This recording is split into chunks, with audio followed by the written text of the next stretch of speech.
Johannesburg. Mohandas Karamchand Gandhi. जन्म सन 1869, निधन सन 1948। महात्मा गांधी का जन्म गुजरात के पोरबंदर शहर में हुआ था। सत्याना प्रयोगों गुजराती में लिखित उनकी आत्मकथा एक श्रेष्ठ कृति है जो विश्व की अधिकतर भाषाओं में अनुदित हुई है।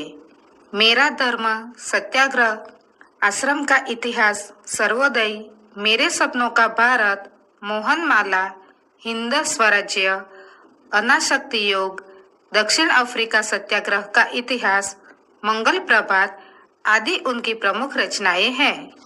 प्रस्तुत कृति उनकी आत्मकथा का अंश है। इसमें चार्ल्स टाउन से जोहानिसबर्ग की यात्रा में गांधी जी पर एक गोरे के द्वारा किए गए अमानुषिक व्यवहार का वर्णन है। ट्रेन सुबह चार्ल्स टाउन पहुंची थी।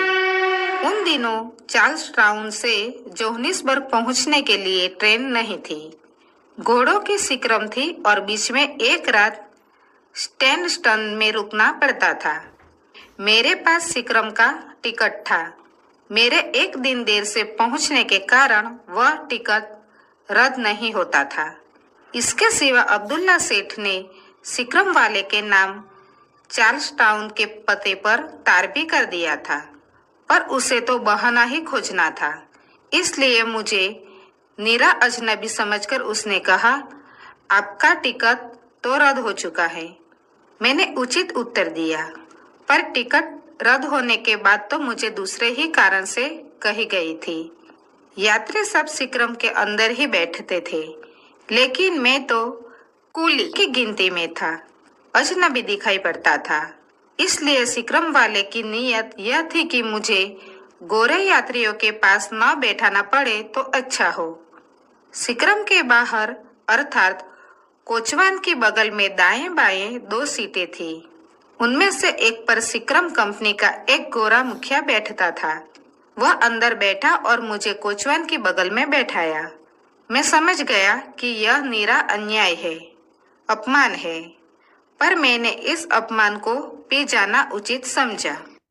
मैं जोर जबरदस्ती से अंदर बैठ सकूं, ऐसी स्थिति थी ही नहीं। अगर तकरार में पड़ूं तो सिक्रम चली जाए और मेरा एक दिन और टूट जाए, और फिर दूसरे दिन क्या हो सो देव ही जाने। इसलिए मैं समझदारी से काम लेकर बाहर बैठ गया, पर मन में बहुत झुंझलाया। लगभग 3 बजे सिक्रम पार्टी को पहुंची। अब उस गोरे मुखिया ने चाहा कि जहां मैं बैठा था वहां वह बैठे। उसे सिगारेट पीनी थी, थोड़ी हवा भी खानी थी। इसलिए उसने एक मैला सा बोरा जो वही कोचवान के पास पड़ा था उठा लिया और पैर रखने के पटिये पर बिछाकर मुझसे कहा, सामी तू यहाँ बैठ, मुझे कोचवान के पास बैठना है। मैं इस अपमान को सहने में असमर्थ था, इसलिए मैंने डरते डरते उसे कहा, तुमने मुझे यहाँ बैठाया और मैंने वह अपमान सह लिया। मेरी जगह तो अंदर थी, पर तुम अंदर बैठ गए और मुझे यहाँ बैठाया। अब तुम्हें बाहर बैठने की इच्छा हुई है और सिगरेट पीनी है, इसलिए तुम मुझे अपने पैरों के पास बैठाना चाहते हो। मैं अंदर जाने को तैयार हूँ, पर तुम्हारे पैरों के पास बैठने को तैयार नहीं। मैं मुश्किल से इतना कह पाया था कि मुझ पर तमाचों की वर्षा होने लगी और वह गोरा मेरी बाह पकड़कर मुझे नीचे खींचने लगा। बैठक के पास ही पीतल के सिंखचे थे। मैंने भूत की तरह उन्हें पकड़ लिया और निश्चय किया कि कलाई चाहे उखड़ जाए, पर सिंखचे न छोड़ूंगा। मुझ पर जो बीत रही थी उसे अंदर बैठे हुए यात्री देख रहे थे। वह गोरा मुझे गालियां दे रहा था, खींच रहा था, मार भी रहा था, पर मैं चुप था।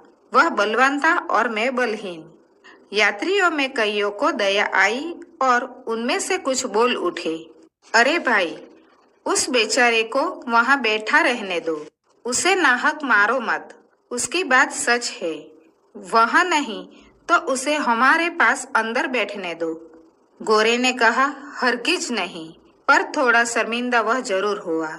अतएव उसने मुझे मारना बंद कर दिया और मेरी बाह छोड़ दी। 2-4 गालियां तो ज्यादा दी, पर एक होटनटाट नौकर दूसरी तरफ बैठा था। उसे अपने पैरों के सामने बैठा कर खुद बाहर बैठा। यात्री अंदर बैठ गए। सीटी बजी, सिक्रम चली। मेरी छाती तो धड़क रही थी। मुझे शक हो रहा था कि मैं जिंदा मुकाम पर पहुंच सकूंगा या नहीं। वह गोरा मेरी ओर बराबर घूरता ही रहा, उंगली दिखाकर बड़बड़ाता रहा। याद रख, स्टैंडर्ड स्टैंड पहुंचने दे, फिर तुझे मजा चखाऊंगा।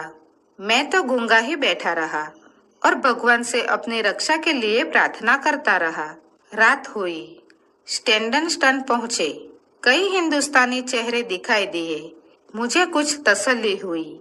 नीचे उतरते ही हिंदुस्तानी भाइयों ने कहा, हम आपको ईसा सेठ की दुकान पर ले जाने के लिए ही खड़े हैं।